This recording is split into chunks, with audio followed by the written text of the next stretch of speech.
Bom dia. Estamos muito felizes de estarmos em casa novamente aqui no Brasil. Faz 6 meses que ficamos nos Estados Unidos, agora estamos de volta com muita alegria. Hoje eu estou fazendo uma coisa diferente. Eu vou dar a mensagem que eu preguei na quinta-feira passada. E hoje à noite eu vou fazer a segunda parte da mensagem. Então, hoje à noite, o culto está sendo realizado na casa do irmão Célio e Dona Marisa.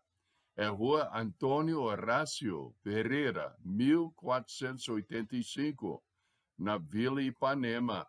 Então, Rua Antônio Horácio Pereira, 1485, na Vila Ipanema. E o culto vai começar às 19h30.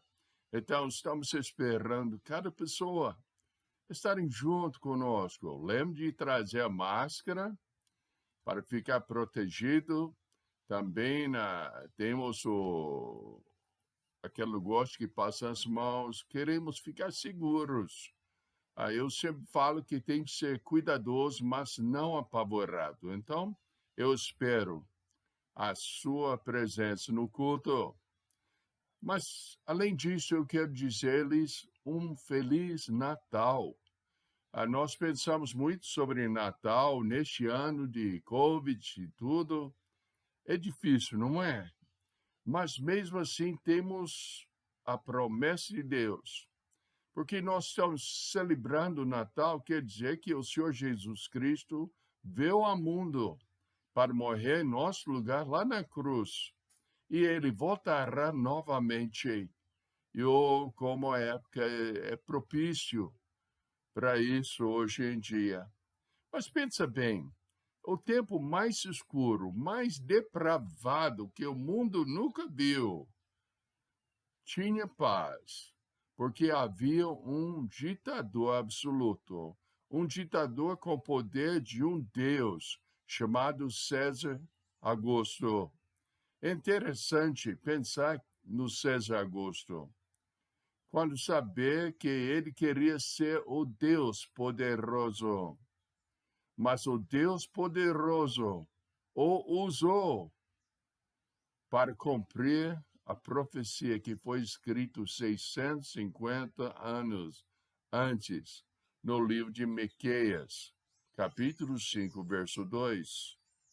Mas hoje eu gostaria de ver só o que já vimos semana passada no culto, mas eu quero entregar hoje para dar continuação na próxima mensagem que vamos fazer hoje à noite. Pensa sobre o mundo em que o Senhor Jesus Cristo nasceu. Em Lucas, capítulo 2, verso 1, fala, um decreto de Roma foi feito, e Lucas 2:1 fala o seguinte, aconteceu naqueles dias que saiu um decreto da parte de César Augusto para que todo mundo se alistasse. Pensa bem, aconteceu naqueles dias. Então, devemos sempre lembrar que a Bíblia registra uma história verdadeira, não uma fantasia, não é uma coisa que não aconteceu, não é ficção, é uma coisa que aconteceu. Então a Bíblia fala e aconteceu naqueles dias. Era um evento real. Esses não são historinhas, como eu falei, como de Zeus, Apolo, o Monte Olímpio. Este é real. E o resto da história também é real, capa a capa da Bíblia. Um decreto saiu de César Augusto. A história do nascimento de Jesus começou durante o reinado de um dos homens mais notáveis da história antiga. O senhor, esse César Augusto, nasceu como o senhor Otávio. Foi em homenagem do pai dele. Mas sua avó era irmã de Júlio César. Já sabemos do da história que como Júlio César foi assassinado. Júlio César chegou a adotar Otávio como seu próprio filho e ele foi feito o seu herdeiro oficial 45 anos antes que o Senhor Jesus Cristo entrou neste mundo. Lembramos que o César foi assassinado e Otávio, junto com outros dois homens, Marco Antônio e Leopio, dividiram o domínio de Roma e administrava. Durante essas décadas, todo mundo mediterrâneo esteve cheio de guerras e violências. Tinha tanto bagunça e tudo corrupção. Agora, sobre esse triunvirato, os três governantes, tornou-se um mundo muito pior. Não melhorou nada, mas ficou pior. Houve anos de lutas sangrentas e brutais por poder do dinheiro, querendo ser o principal ditador. Otávio e Antônio logo tiraram Leopio. Eu não sei como tirou, eu não li essa parte, mas tirou. E depois, entre Otávio e Antônio, teve também guerras. E Otávio, por ser o mais preparado para guerrear, não por forças, mas por pensamento, ele ganhou e tornou-se o ditador principal. Mais tarde, sendo ele o único governante do mundo romano, ele começou a colocar as coisas em ordem.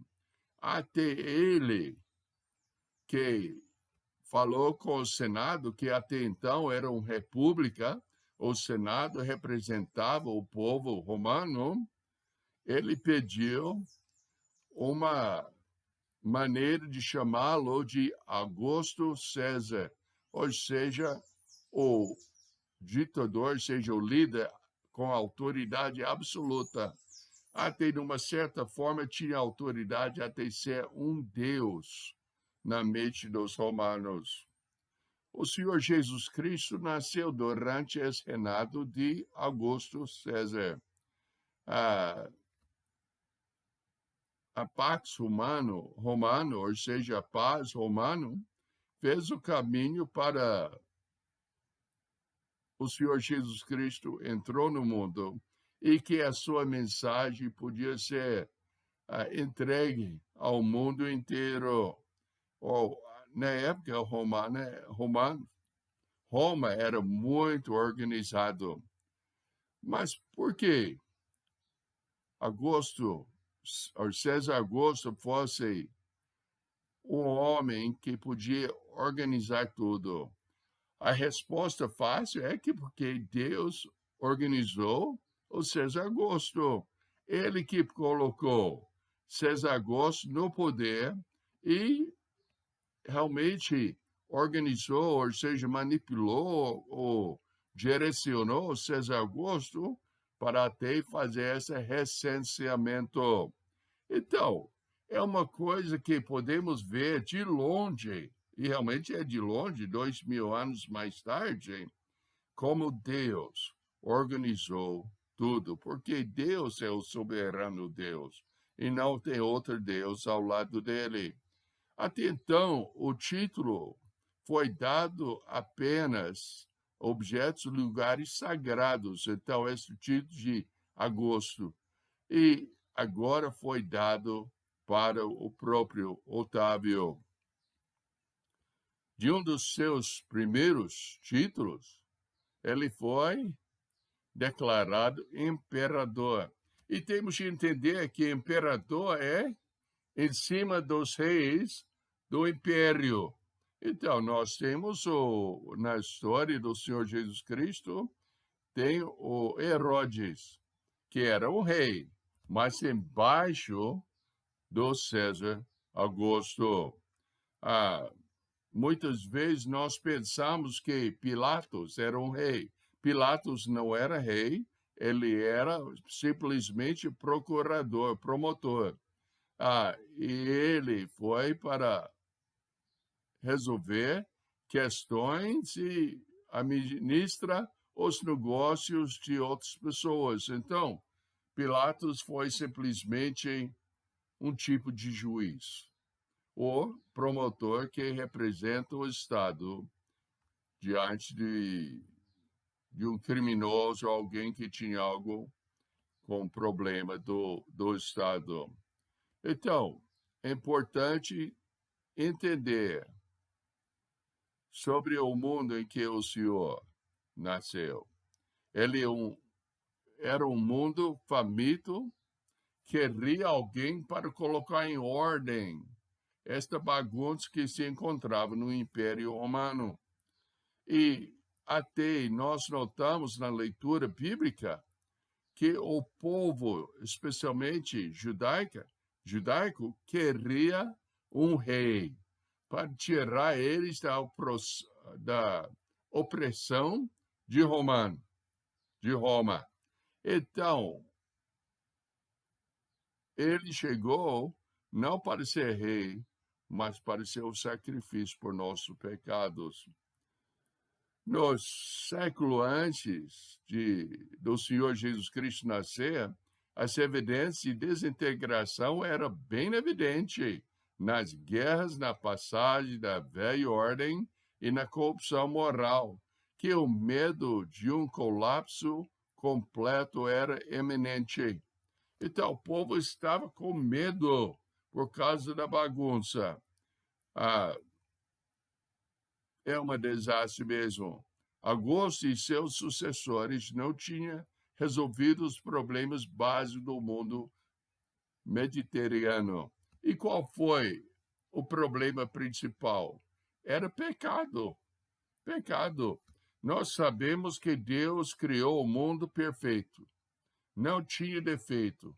Colocou Adão e Eva no mundo para cuidar do jardim e tudo. Falou que podia comer de qualquer árvore do jardim, menos a árvore do conhecimento do bem e do mal. Em capítulo 3 de Gênesis, descobrimos que desobedeceram e tornaram-se pecadores. E porque eles tornaram-se pecadores, os filhos, dos quais nós somos, nasceram pecadores. Então, pecadores separados de Deus.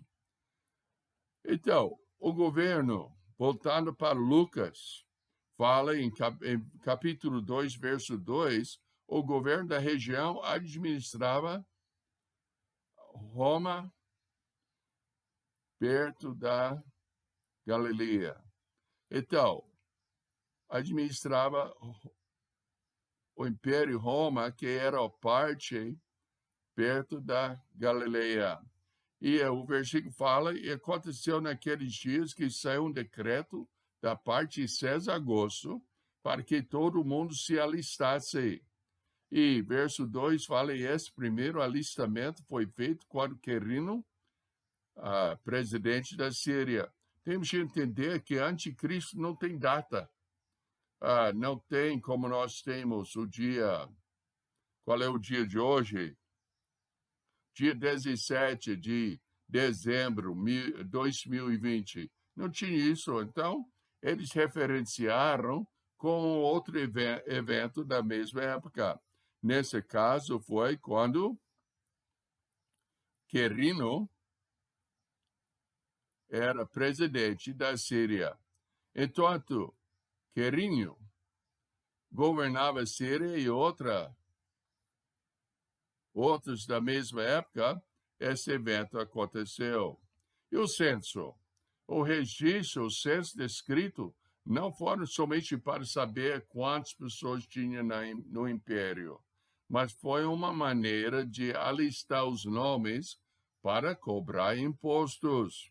Então, essa foi feito naquela época aí. E fala, porque a primeira alistamento, essa é para distinguir da conhecida matrícula, ou seja, censo, que Lucas mencionou mais tarde em Atos, capítulo 5, versos 37. Depois desse, levantou de Judas o Galileu nos dias do alistamento e levou muito povo após si, mas também este pereceu, e todos os que lhe deram ouvidos foram dispersos. Então, podemos ver aqui em Atos 5:37, tinha outro recenseamento, mas estamos tratando hoje o primeiro. Então, tudo foi para ser registrado. É incrível. O homem nos palácios, marfim e tudo, fez o decreto para o povo alistar-se. Cada um ia para sua própria cidade. Pensei, por que para sua própria cidade? Pilato, ou seja, o César Augusto, ele sabia que o povo seria difícil para eles sair do lugar onde se encontraram para ir na sua cidade natal. Então, ele pensou, não, eles têm que mudar da região. Então, vamos deixar eles ir para a sua cidade, onde nasceram, e aí eles vão ver a família e tudo, e vai alistar-se. Essa foi muito longe de onde José e Maria moravam, em Galileia. Eu acredito que eu li num lugar que foi um cerco de 165 quilômetros. Bom, hoje em dia isso é nada. É um pulinho daqui para, sei lá, para lá de Uberlândia, para Uberaba, de Catalão e tudo. Mas naquela época foi a pé. Então, foi uma viagem bem longa. Eu imagino que começaram bem antes que Maria dá à luz. Eu não sei quantos quilômetros uma pessoa pode andar em um dia, mas vamos supor se for 20 quilômetros. Então, é bastante dias para chegar lá onde eles precisavam de ir. Então, até o tempo determinado por Deus mudou o coração de César Augusto. Ele fez o decreto, todo mundo tinha de chegar na sua cidade natalina, e Maria tinha de chegar lá na hora para dar a luz. Como é que pode fazer isso? Só Deus que pode. O César Augusto não era realmente o poderoso. Quem era o poderoso era Deus. E nós podemos ver como Deus é poderoso dos reis. Abre nas suas Bíblias em João, capítulo 19, versos 10 e 11. João 19, 10 e 11. Diz assim a palavra de Deus. Disse-lhe, pois, Pilatos, não me falas a mim? Não sabes tu que tenho poder para te crucificar e tenho poder para te soltar? Respondeu Jesus, nenhum poder terias contra mim, se de cima não fosse dado, mas aquele que me entregou a ti, maior pecado tem. Pensa bem, o Senhor Jesus Cristo, falando com o procurador, não com o rei, mas procurador, Pilatos. Ele falou, não, mas eu tenho o poder de soltar ou crucificar. E o Senhor falou, não, você não tem nada de poder. Se meu pai não deixar você ter esse poder. E Deus colocou tudo em ordem. Pilatos falou, você está falando comigo assim? Vocês sabem que eu tenho poder? E o Senhor falou, você não tem nada de poder, se meu pai não te dá. É o mesmo princípio que aplica-se ao César Augusto.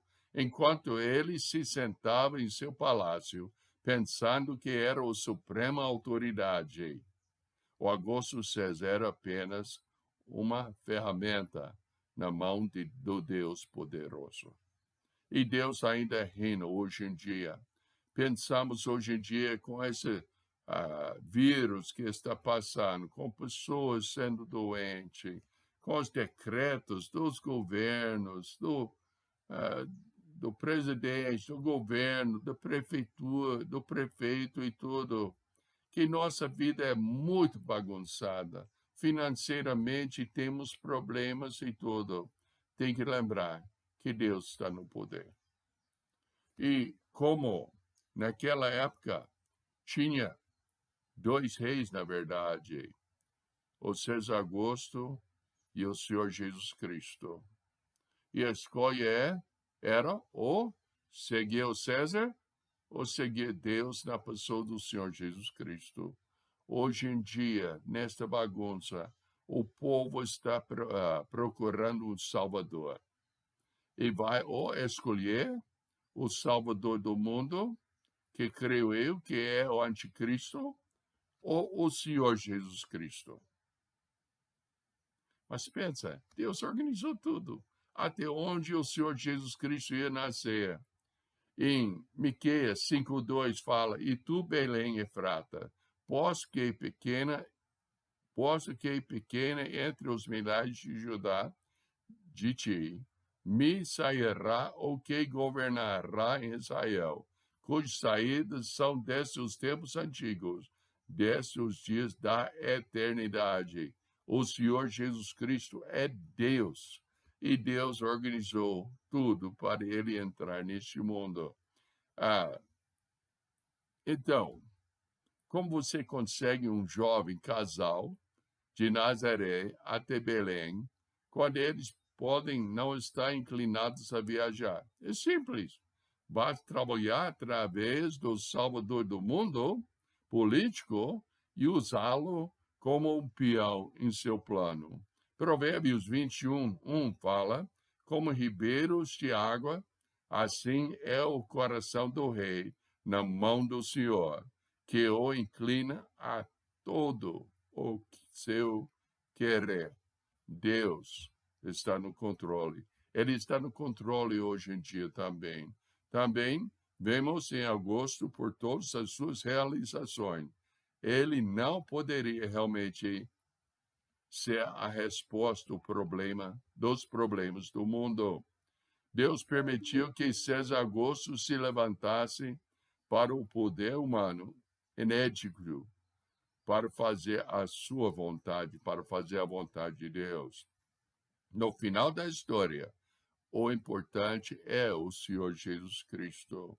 O versículo-chave do nosso texto hoje é versículo 11 de capítulo 2 de Lucas.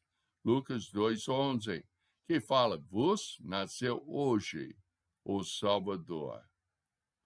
Na próxima mensagem, eu vou mostrar como você deve conhecer este Salvador. Você tem 2 escolhas na frente. Ou vai obedecer o rei deste mundo, que é o Satanás, ou o rei dos reis, o Senhor Jesus Cristo. Uma ou outra. Não pode ser dos dois. Então, próxima mensagem, eu te convido, vem, escuta a mensagem que Deus tem para você, que Jesus Cristo veio ao mundo para salvar o pecador, dos quais somos nós. Eu sou pecador, salvo por Jesus Cristo, porque uns 57 anos atrás, eu rejeitei o meu pecado e coloquei a minha confiança no Senhor Jesus Cristo, e Ele me salvou. Essa não é uma coisa que eu mereço o pior lugar no inferno, mas é uma coisa que o Senhor Jesus Cristo fez, porque Ele amou o mundo de tal maneira que deu o seu Filho unigênito, para que todo que nele crê não pereça, mas tenha a vida eterna. Ele fez isso para você, Ele fez isso para mim. E conforme 2 Coríntios 5 fala que, porque Ele fez tudo isso para nós, nós devemos viver por Ele. Então, é isso aí a mensagem. Eu espero que Deus está usando essa mensagem para falar com o seu coração. E qualquer pergunta que poderia ter, lembramos que nós vamos celebrar hoje à noite o culto lá no Antônio, eu tenho para pronunciar mais ou menos certo. Antônio Horácio Pereira, 1485, no setor Ipanema. 19h30. Está muito bem-vindo. Se tiver uma pergunta ou quer saber mais, bem, fala comigo. Se não, sempre tem, como você adquiriu esta mensagem no YouTube, a maneira de entrar em contato comigo. Mas se quiser, é Kiefer, KIEFFER, @wgo.com.br. Eu estou aqui para ajudar. Então, vamos orar. Precioso Pai, nós te agradecemos por tudo que tu és, pela maneira que o Senhor providenciou a salvação quando enviou o seu Filho, o Senhor Jesus Cristo, para nascer neste mundo, viver neste mundo, uma vida perfeita e morrer na cruz e ressuscitar-se dentre os mortos para salvar a gente dos nossos pecados. Sabemos, ó Pai, que porque o Senhor fez tudo isto, ainda resta para o homem fazer só uma coisa, é rejeitar o seu pecado, rejeitar a sua religião e colocar a sua confiança no Senhor Jesus Cristo, em cujo nome nós te agradecemos. Amém? Amém. Então, isso aí. Até a próxima vez. E Deus te abençoe.